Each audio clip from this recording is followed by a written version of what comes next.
Hello મિત્રો, શેરબજારની વાતોમાં આજે આપણે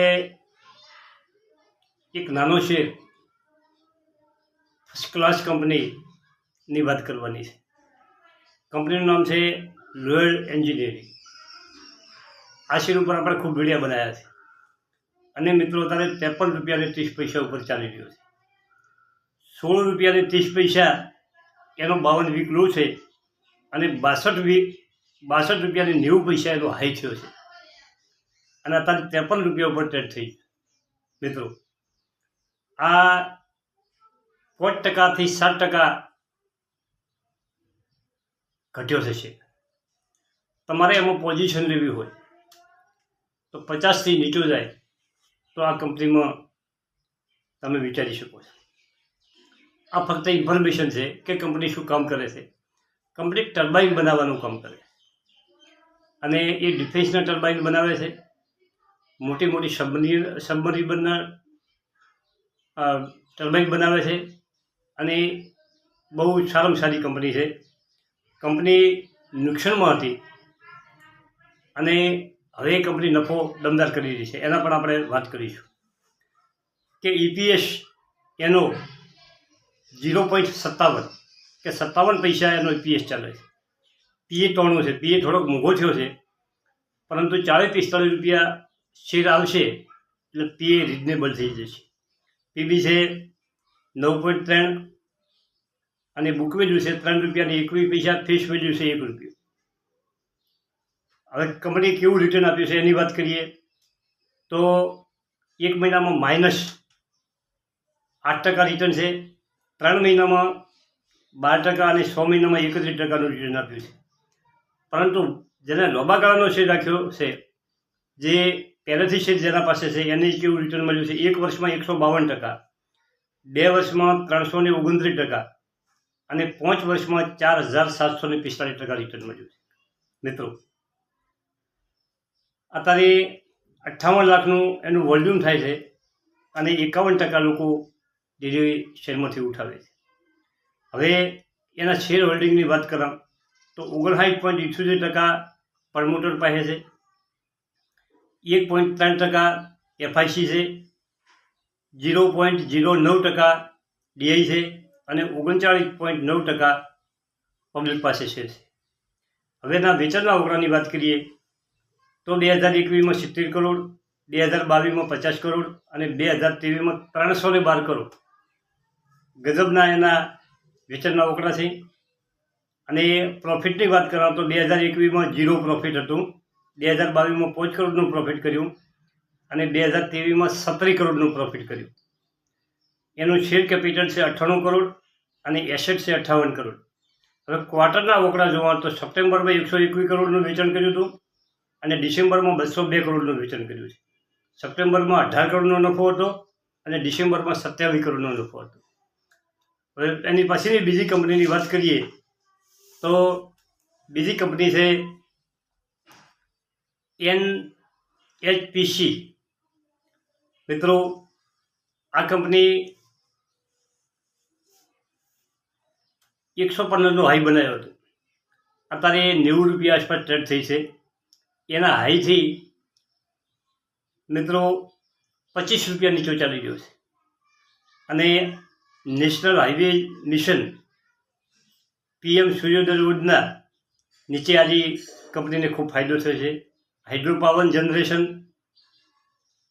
અને આ પાવર જનરેશનનું કામ કરતી કંપની છે. સરકારી PSU શેર છે. ફ્યુચરમાં ઇન્વેસ્ટ કરવું જોઈએ. સોલાર પ્રોજેક્ટ માટે કામ કરે છે. હાઇડ્રો પાવર જનરેશનનું કામ કરે છે.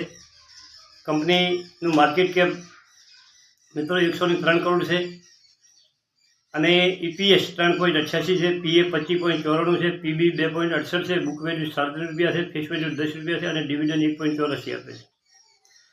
આ કંપનીમાં બ્રોકરેજોએ ખરીદવાની સલાહ આપી છે. 1 મહિનામાં 48%, 3 મહિનામાં 90%, 6 મહિનામાં 104%, 1 વર્ષમાં 141% અને 2 વર્ષમાં 232% રિટર્ન આપે છે.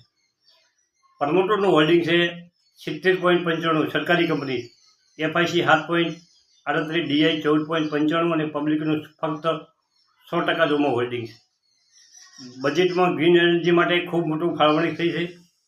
એનટીપીસી, એનએચપીસી, ટાટા પાવર આ બધી કંપનીઓ ફોક્સમાં રહેવાની છે. અને જો નીચેમાં 15-20% હાઈથી નીચેમાં મળતી હોય તો આવી કંપની તમારા રડારમાં રાખવી જોઈએ. મિત્રો, એના પછીનો શેર છે SGVN. આ કંપની 170 હાઈ બનાવી અને 122 રૂપિયા પર ચાલી રહી છે મિત્રો. અને 52 વીક લો 30 રૂપિયા છે. માર્કેટ કેપ 95,901 કરોડ છે. EPS 2.59 છે. PA 54 છે. PB 4.25 છે. બુક વેલ્યુ 33 રૂપિયા છે. ફેસ વેલ્યુ 10 છે. અને સેક્ટરનો PA 25.20 છે. સેક્ટરનો PA થોડોક ઊંચો ચાલે છે. 1 મહિનામાં 52%, 3 મહિનામાં 89%, 6 મહિનામાં 128% અને 1 વર્ષમાં 332% કંપનીએ રિટર્ન આપ્યું છે. પાવર જનરેશનનું કામ કરે છે. શેર હોલ્ડિંગમાં મિત્રો વાત કરીએ તો SJVનમાં 81.85% સરકારનું હોલ્ડિંગ છે. એમાં 55% કેન્દ્ર સરકાર અને 26% હિમાચલ સરકારનું હોલ્ડિંગ રહેલું છે મિત્રો. 1.68 FIC, 5.98 DI અને 10.5% પબ્લિકનું હોલ્ડિંગ છે. બજેટમાં જે એનાઉન્સમેન્ટ થઈ છે તેની અસર આ કંપની ઉપર ખૂબ મોટી થઈ રહી છે. અને કંપની ડિવિડન્ડના ઓગળા પણ જાહેર કરવાની છે અને ડિવિડન્ડ પણ કંપની સારું આપે છે. આ કંપનીમાં ઘટાડાથી તમે એની નજર એના ઉપર રાખી શકો છો. અને પાવરના શેર પર ટ્રેડ નિવેશક સરકારની એલાનની અસર છે. અને રાષ્ટ્રપતિનો પણ દાવ રાષ્ટ્રપતિએ પણ આમાં રોકાણ કરેલું છે. બજેટમાં પાવર PSU માટે ફંડ 17% વધારી અને 93,200 કરોડ કરેલ છે. અને પાછલી સાલ 79,616 કરોડ હતો તે વધારીને 93,200 કરેલ છે. NPG પાછલી સાલ 916 કરોડ તે વધારીને 11,761 કરેલ છે. પાવર ગ્રીડમાં પાછલી સાલ 8,800 કરોડ હતું તે વધારીને 12,250 કરોડ કરેલ છે. SGVની વાત કરીએ તો એમાં 10,000 કરોડ વધારીને 12,000 કરોડનું એમાં ફંડિંગનો વધારો કરેલ છે. એના પછીની નેક્સ્ટ કંપની છે ઇરડા. મિત્રો, ઇરડા 215નો હાઈ બનાવી અને અત્યારે 147 ઉપર ટ્રેડ થઈ ગયો છે. 140 બનાવી કાલે 6 રૂપિયા છેલ્લા ટ્રેડિંગ સેશનમાં વધ્યો છે. અને 140થી કંપની હવે 67 કલાક ઉપર પણ જઈ શકે. તમારે શેર બજારમાં રોકાણ કરવું હોય તો 1-2 મહિનામાં જે શેર ઘટે છે, ખૂબ ઘટાડો ઓપરેટર દ્વારા અને ઉપરથી પ્રોફિટ બુકિંગ દ્વારા ખૂબ ઘટાડો આવે છે. આવી કંપનીમાં તમે કદાચ જો ઊંચેથી લીધું હોય તો એ તમને ઊંચોનો ભાવ પણ મળી શકે છે. પરંતુ એમાં ધીરજ રાખવી જોઈએ, ગભરાટ ના ફેલાવવો જોઈએ. મિત્રો, જે માણસો 5-5, 10-10 વર્ષ તેમના સ્ટોકમાં શેર રાખતા હોય છે એ કેટલીય વખત ઉપર નીચે થતા હોય છે. અને જે શેર બજારથી ગભરાય નહીં, શેર બજાર છોડે નહીં, સતત નીચેથી શેર વેણવાનું શરૂ કરે એ માણસો ચાલી શકે. તમે જે શેર દોડતો હોય એને પકડવા દોડો છો, ઘટતો છો એને નફરત કરો છો.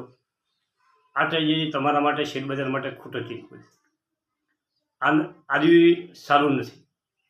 દોડતા શેરને કોઈ દાડો પકડવા દોડવાનું નહીં અને ઘટતા શેરને કોઈ ઉપેક્ષા કરવાની નહીં. શેર બજારમાં સારા વેલ્યુએશનવાળા શેર, જેનું ભાવિ સારું છે, જેનો સમય સારો છે, તેવા શેરો પકડી રાખવાના. ઇરડામાં પણ એવું જ છે. કંપની 32 રૂપિયા ઉપર IPO આવ્યો હતો અને આ તારીખ 200 ઉપર ચાલતો હતો અને અત્યારે 140 થઈ અને પાછો 147 ઉપર છે. જબરજસ્ત ફોક્સમાં હતી કંપની.